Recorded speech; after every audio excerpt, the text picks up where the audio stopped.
नमस्कार साथियों, हरियाणा की भारतीय जनता पार्टी सरकार ने और उसके HSSC यानी हेरा फेरी साठगांठ सर्विस कमीशन ने 20 लाख से अधिक हरियाणा के युवाओं के भविष्य की भ्रूण हत्या कर दी है। भारतीय जनता पार्टी की मनमर्जी की दुकान ने आज हरियाणा के 25,000 से अधिक लगे हुए ग्रुप हमारे डी के बच्चों की नौकरियों पर तलवार लटका दी, यानी अब उनकी नौकरी बर्खास्तगी की कगार पर है। और लाखों बच्चे जो CET के जंजाल में यानी कॉमन एक्सप्लॉयटेशन टेस्ट जो बन गया है उसके जंजाल में 2019 के बाद उलझा रखे हैं, उन 20 लाख से अधिक युवाओं के भविष्य का क्या होगा। याद करिए, ग्रुप C में 11 लाख से अधिक बच्चे, ग्रुप D में 13 लाख से अधिक बच्चे, इन सब को CET के अंदर फंसा रखा है। परंतु हुआ क्या, आज सुप्रीम कोर्ट ने सोशो इकोनॉमिक के 5 अंकों को सिरे से खारिज कर दिया। इससे पहले पंजाब और हरियाणा हाई कोर्ट की खंडपीठ ने 31 मई 2024 को इसे खारिज कर दिया था। अब उन बच्चों और नौकरियों का क्या होगा। 2 पहलू हैं, आइए देखिए। 2019 में भाजपा सरकार ने पंचायत सेक्रेटरी और अन्य पदों को ये कहकर वापस ले लिया कि अब common admission test, common entrance test CET होगा। 2019 से इन्हें उलझा रखा है। ये कहा था कि हर साल 2 बार CET होगा। 2019 और 2024 के बीच में केवल एक बार 2022 में CET हुआ, 5 और 6 नवंबर 2022 को। न उससे पहले कोई CET हुआ, न उसके बाद कोई CET हुआ। 25 जुलाई 2023 को इसका रिजल्ट आया। CET के एग्जाम में भी क्या हुआ, पंजाब और हरियाणा हाई कोर्ट ने 25 जुलाई 2023 को इस CET एग्जाम को ही सिरे से खारिज कर दिया और कहा नया रिजल्ट बनाया जाए।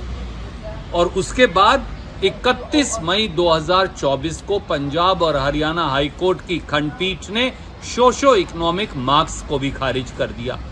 और आज सुप्रीम कोर्ट ने उन खारिज हुए सोशो इकोनॉमिक मार्क्स पर मोहर लगा दी। ये भर्ती रोको गैंग असली में खुद भाजपा सरकार है, क्योंकि ये बच्चों की भर्ती नहीं करना चाहती। अब इसका नतीजा क्या है, एक एक करके देखते हैं। ग्रुप D भर्ती, इसमें 13,657 पद हैं और 13.5 लाख बच्चों ने अप्लाई किया। CET एग्जाम की मेरिट के आधार पर चयन किया गया। सोशो इकोनॉमिक के 5 अंक जोड़े गए। 11,000 बच्चों ने नौकरी ज्वाइन कर ली और 2600 के करीब बच्चों ने अभी ज्वाइनिंग रिपोर्ट नहीं दी। अब सोशो इकोनॉमिक खारिज हो गए। स्वाभाविक तौर से अब ये नौकरियां जाने की कगार पर हैं, क्योंकि जब सोशो इकोनॉमिक खारिज हो गए तो पूरा CET का रिजल्ट, पूरा ग्रुप D की भर्ती का रिजल्ट भी खारिज हो जाएगा। ये बच्चे कहां जाएंगे, क्या श्रीमान नायब सैनी और भारतीय जनता पार्टी के नेता जवाब देंगे। दूसरा पहलू, ग्रुप C सब ग्रुप नंबर 1 और 2, इसमें टेक्निकल पोस्ट हैं, JEE ड्राफ्ट्समैन इत्यादि। 10,000 से अधिक युवाओं ने 2,000 पदों के लिए पेपर दिया। एक प्रिलिमिनरी एग्जाम था जिसमें CET था, जिसमें सोशो इकोनॉमिक के नंबर दिए गए, और एक क्वालिफाइड एग्जाम था। अब इन बच्चों की नौकरियों पर भी तलवार लटक गई, क्योंकि सोशो इकोनॉमिक खारिज हो गया, प्रिलिमिनरी एग्जाम ही खारिज हो गया। अब प्रिलिमिनरी एग्जाम खारिज हो गया तो नौकरी भी जाने की कगार पर खड़ी हो गई। तीसरा पहलू, ग्रुप 56 और 57, इसमें 12,000 पद थे। ग्रुप नंबर 56 में योग्यता ग्रेजुएशन और 57 में योग्यता 12वीं पास थी। इन ग्रुप्स का रिजल्ट भी सोशो इकोनॉमिक के 5 नंबर जोड़कर निकाला गया था। अब सोशो इकोनॉमिक के 5 नंबर भी खारिज हो गए, CET का एग्जाम भी खारिज हो गया।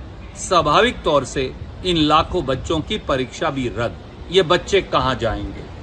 चौथा पहलू, TGT अध्यापक, इसमें 7,441 पद हैं। TGT का मामला हाईकोर्ट में पेंडिंग है, इसलिए HSSC ने 2 तरह का रिजल्ट निकाला। एक रिजल्ट निकाला सोशो इकोनॉमिक के 5 नंबर के साथ, एक रिजल्ट निकाला सोशो इकोनॉमिक के 5 नंबर के बगैर। अब सोशो इकोनॉमिक भी खारिज कर दिया सुप्रीम कोर्ट ने, सीईटी हाई कोर्ट ने खारिज कर दिया, तो इनका रिजल्ट भी खारिज। अब ये भी सारी प्रक्रिया नए सिरे से होगी। इस प्रकार से 20 लाख से अधिक बच्चों की जिंदगी अब जंजाल में फंसी है और इसका कोई जवाब ना श्रीमान नायब सैनी के पास है, ना भाजपा सरकार के पास। मन मर्जी की जो भाजपा की दुकान है, इसने हरियाणा के 20 लाख से अधिक युवाओं की भ्रूण हत्या की और 2019 के बाद सब नौकरियां सिरे से खारिज हो गई।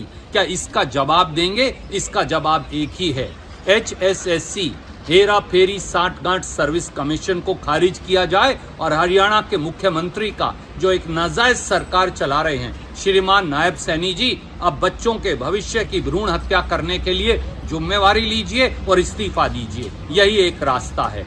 जय हिंद, जय हरियाणा।